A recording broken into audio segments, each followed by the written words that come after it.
Hi, ಎಲ್ಲರಿಗೂ ನಮಸ್ಕಾರ. ಭೂಮಿ ಕನ್ನಡ ಚಾನಲ್ಗೆ ಎಲ್ಲರಿಗೂ ಸ್ವಾಗತ. ಇವತ್ತು ಆಲೂ ಬಾಜಿನ ಹೇಗೆ ಮಾಡೋದು ಅಂತ ನೋಡ್ಕೊಂಡು ಹೋಗೋಣ ಬನ್ನಿ.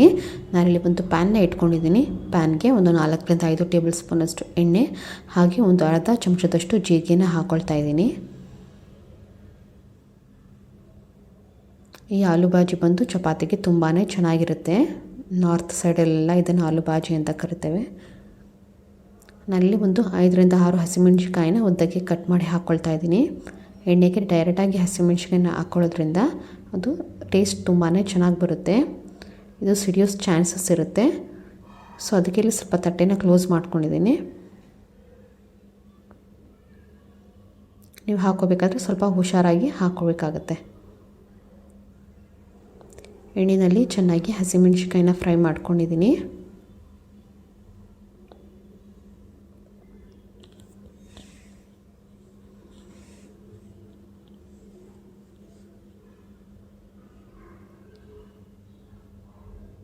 ಈ ರೀತಿಯಾಗಿ ಎಲ್ಲ ಹಸಿಮೆಣಸಿಕಾಯಿನೂ ಎಣ್ಣೆಯಲ್ಲಿ ಚೆನ್ನಾಗಿ ಫ್ರೈ ಮಾಡ್ಕೊಳ್ಳಿ.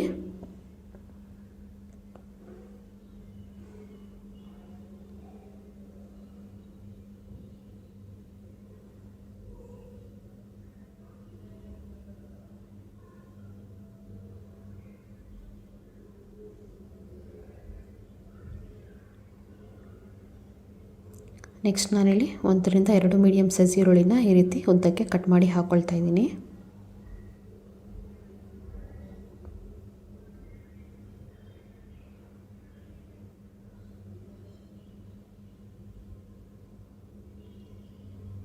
ಈರುಳ್ಳಿನ ಕೂಡ ಅಷ್ಟೇ ಚೆನ್ನಾಗಿ ಬೇಯೋವರೆಗೂ ಎಣ್ಣೆಯಲ್ಲಿ ಚೆನ್ನಾಗಿ ಫ್ರೈ ಮಾಡ್ಕೊಳ್ಳಿ.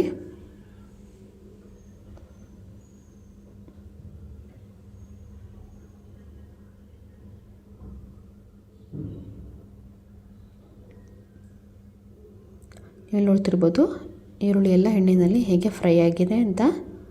ಈ ರೀತಿ ಕೆಂಪಗೆ ಆಗೋವರೆಗೂ ಎಣ್ಣೆಯಲ್ಲಿ ಈರುಳ್ಳಿನ ಚೆನ್ನಾಗಿ ಬಾಡಿಸ್ಕೊಳ್ಳಿ.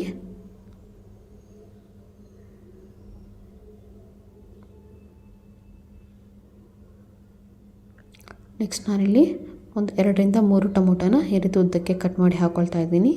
ನಿಮಗೆ ಗ್ರೇವಿ ಜಾಸ್ತಿ ಬೇಕು ಅಂದರೆ ಟೊಮೊಟೊನ ಕ್ವಾಂಟಿಟಿನ ನೀವು ಜಾಸ್ತಿ ಕೂಡ ಹಾಕೋಬೋದು.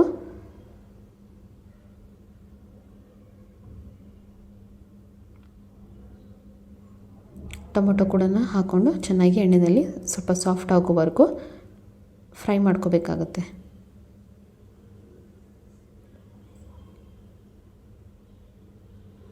ನೆಕ್ಸ್ಟ್ ನಾನಿಲ್ಲಿ ಒಂದು 1/4 ಟೇಬಲ್ ಸ್ಪೂನಷ್ಟು ಅರಿಶಿನ ಪುಡಿನ ಇಲ್ಲಿ ಸೇರಿಸ್ಕೊತಾ ಇದ್ದೀನಿ.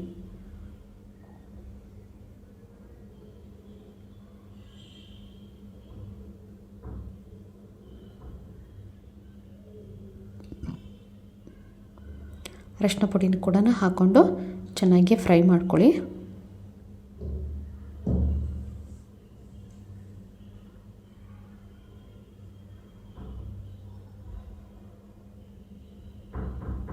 ಟೊಮೊಟೊ ಸಾಫ್ಟ್ ಆಗೋವರೆಗೂ ಕೂಡ ನೀವು ಅದನ್ನು ಚೆನ್ನಾಗಿ ಫ್ರೈ ಮಾಡ್ಕೋಬೇಕಾಗತ್ತೆ. ನೆಕ್ಸ್ಟ್ ನಾನಿಲ್ಲಿ ಖಾರದ ಪುಡಿನ ಹಾಕ್ಕೊಳ್ತಾ ಇದ್ದೀನಿ. 1ರಿಂದ 2 ಟೇಬಲ್ ಸ್ಪೂನಷ್ಟು ಅಚ್ಚ ಖಾರದ ಪುಡಿನ ನಾನಿಲ್ಲಿ ಯೂಸ್ ಮಾಡ್ತಾ ಇದ್ದೀನಿ. ನಿಮಗೆ ಖಾರ ಎಷ್ಟು ಬೇಕೋ ಅಷ್ಟು ಕೂಡ ನೀವು ಖಾರದ ಪುಡಿನ ಹಾಕೋಬೋದು. ನಾವಿಲ್ಲಿ ಆಲ್ರೆಡಿ ಹಸಿಮೆಣ್ಸಿಕಾಯಿನ ಯೂಸ್ ಮಾಡಿರೋದ್ರಿಂದ ಖಾರನ ಸ್ವಲ್ಪ ನೋಡ್ಕೊಂಡು ಹಾಕ್ಕೊಳ್ಳಿ.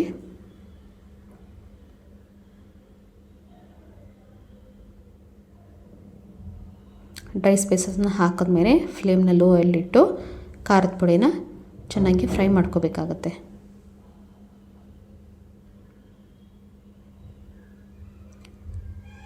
ಈಗ ಇದಕ್ಕೆ ಸ್ವಲ್ಪ ನೀರನ್ನು ಸೇರಿಸ್ಕೊತಾ ಇದ್ದೀನಿ ನಾನು.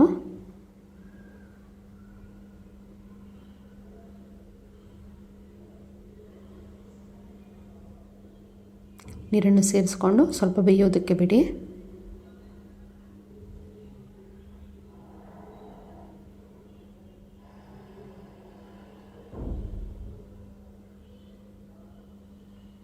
ಇವಾಗ ನೀರಿನಲ್ಲಿ ಎಲ್ಲ ಮಸಾಲೆ ಕೂಡ ಸ್ವಲ್ಪ ಬೆಂದಿದೆ.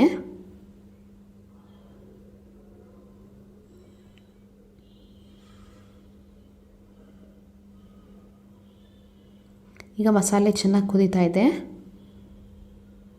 ಇದಕ್ಕೆ ಇನ್ನೂ ಸ್ವಲ್ಪ ನಾನು ನೀರನ್ನು ಸೇರಿಸ್ಕೊಂಡು ನಮಗೆ ಗ್ರೇವಿ ಯಾವ ಹದಕ್ಕೆ ಬೇಕೋ ಆ ಹದಕ್ಕೆ ಗ್ರೇವಿನ ರೆಡಿ ಮಾಡ್ಕೋಬೇಕಾಗತ್ತೆ. ಇದಕ್ಕೆ ಸ್ವಲ್ಪ ಕರಿಬೇವಿನ ಸೊಪ್ಪನ್ನು ಕೂಡ ನಾನಿಲ್ಲಿ ಸೇರಿಸ್ಕೊಳ್ತಾ ಇದ್ದೀನಿ.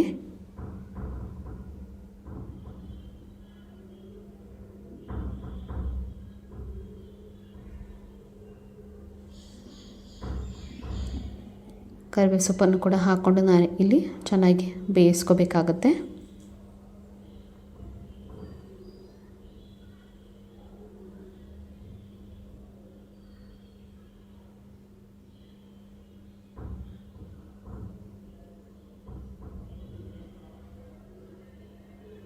ಈಗ ಮಸಾಲೆ ಎಲ್ಲ ಚೆನ್ನಾಗಿ ಕುದೀತಾ ಇದೆ.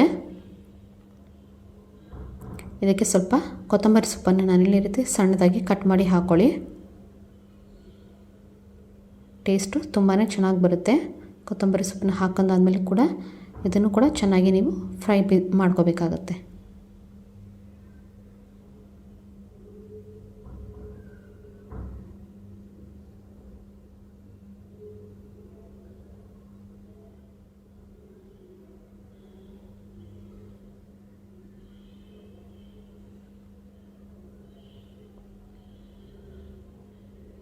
ಈಗ ಗ್ರೇವಿ ಬೇಸ್ ರೆಡಿಯಾಗಿದೆ.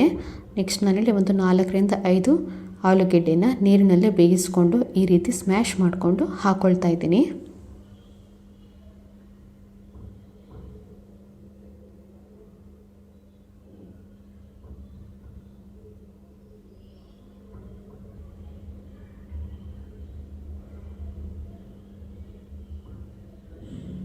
ಆಲೂಗೆಡ್ಡೆನ ಹಾಕಿದ ನಂತರ ನಾವು ಚೆನ್ನಾಗಿ ಒಂದು ಸಲ ಮಿಕ್ಸ್ ಮಾಡ್ಕೊಳ್ಳಿ.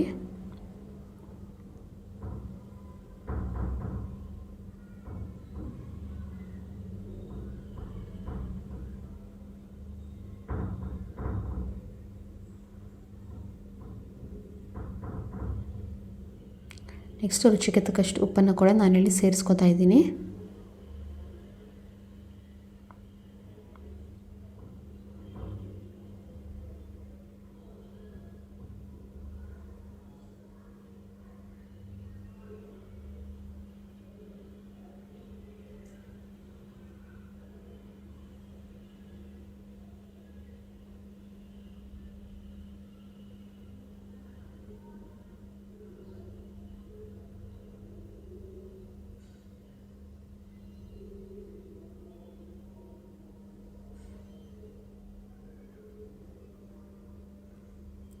ಆಲೂಗಡ್ಡೆ ಹಾಕಿದ ನಂತರ ಎಲ್ಲನೂ ಕೂಡ ನೀವು ಚೆನ್ನಾಗಿ ಮಿಕ್ಸ್ ಮಾಡ್ಕೋಬೇಕಾಗತ್ತೆ. ನಮಗೆ ಇಲ್ಲಿ ಸೆಮಿ ಗ್ರೇವಿ ಬೇಕಾಗಿರೋದ್ರಿಂದ ಇನ್ನೂ ಕೂಡ ಸ್ವಲ್ಪ ನಾನು ನೀರನ್ನು ಸೇರಿಸ್ಕೊಂಡು ಗ್ರೇವಿ ಅದಕ್ಕೆ ಮಾಡ್ಕೊಳ್ತಾ ಇದ್ದೀನಿ.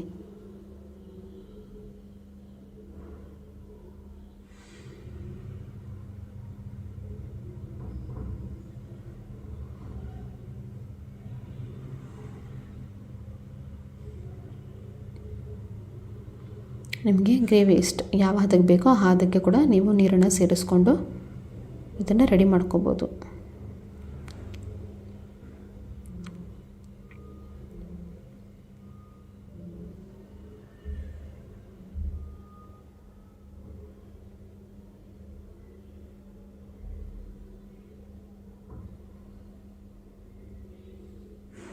ಈಗ ಚೆನ್ನಾಗಿ ಅದು ಒಂದು ಕುದಿ ಬರೋವರೆಗೂ ನೀವು ಅದನ್ನು ಬೇಯಿಸ್ಕೋಬೇಕಾಗತ್ತೆ.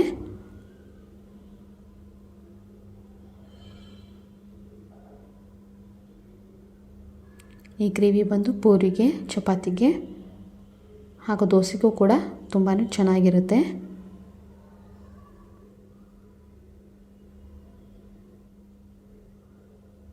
ಈಗ ಚೆನ್ನಾಗಿ ಮಿಕ್ಸ್ ಮಾಡ್ಕೊಂಡಾದ್ಮೇಲೆ ಲಿಡ್ಡನ್ನು ಕ್ಲೋಸ್ ಮಾಡಿ ಒಂದು 5 ನಿಮಿಷ ಬೇಯೋದಕ್ಕೆ ಬಿಡಿ.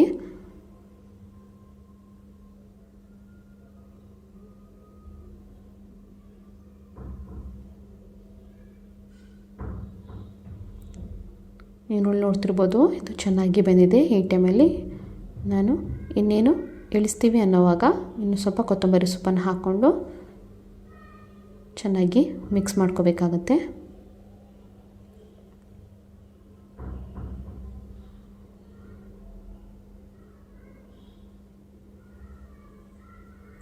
ಒಂದು ಕುದಿ ಬರೋವರೆಗೂ ನೀವು ಇದನ್ನು ಬೇಯಿಸ್ಕೊಳ್ಳಿ.